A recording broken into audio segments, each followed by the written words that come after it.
What should we do about the coronavirus? Well, it's pretty clear, given the high transmission rates and the long incubation period, the fact that many people infected are either asymptomatic or only have very low level and very general symptoms, that containment is impossible. The virus will come to meet you at some point. You no longer have to travel anywhere to get it. The problem with this virus, I don't think it is the dreaded disease X, although some people at the WHO have speculated that it might be. I don't think it is. But it's not so much the more than 50%, possibly 60% of those people who only have mild symptoms. We don't have to worry about them so much. But a significant number of people are becoming ill enough to require hospital care. The figures are very noisy at the moment, but it looks as if that percentage might be about 15%. That maybe 10 to 15% of those people will die. Worse than most flus, not as bad as SARS. It's a disease that I think is going to be difficult to filter out from all the rest of the noise, because this is a flu season in many parts of the world and people are dying of flu anyway. I think it's certainly going to cause a lot of economic dislocation. And perhaps what is the greatest worry is the impact that this will have on global supply chains. The world's economy is already overextended. We've been heading towards a tipping point for some time, and this probably is going to be the black swan that tips us over the edge into a global recession. Politicians love that, of course, because it gives them an excuse.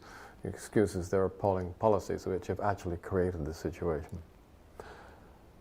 What can we do to defend ourselves? There are no specific defenses available at this time. And it's not clear that there will be.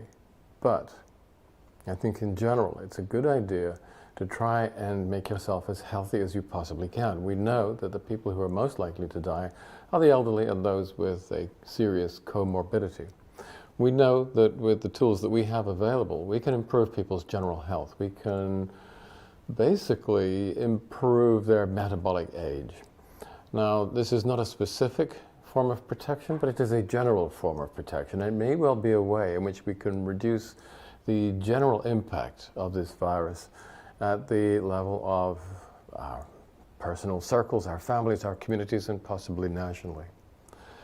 In addition to that, we have very powerful natural anti-inflammatory strategies which may be protective at late stages in the disease where it is possible that a cytokine storm is involved. This is a little bit speculative. Some scientists are saying that this may be playing a role.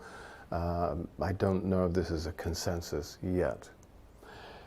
Another way of looking at this is to gauge the impact of the pandemic on food supplies. Now, already we've seen in various parts of the world, such as Italy, where numbers of people have been infected, that there has been panic buying, and the supermarket shelves are being stripped and food supplies are running out.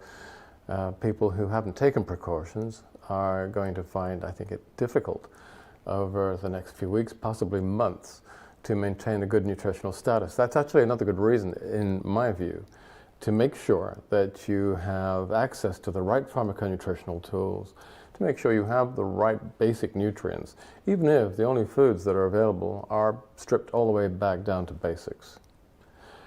These are generally preventative and protective strategies, I believe. There are other things that you can do which may be more specific. And for those of you who are interested, have a look at my blog, Dr. Paul Clayton, drpaulclayton.eu, where you'll find details of some other strategies, a little bit experimental, but in my view very promising, complete with links and descriptions of how you can get hold of products and how you can use them. I hope this is of some use to you, and I wish you all the best of luck.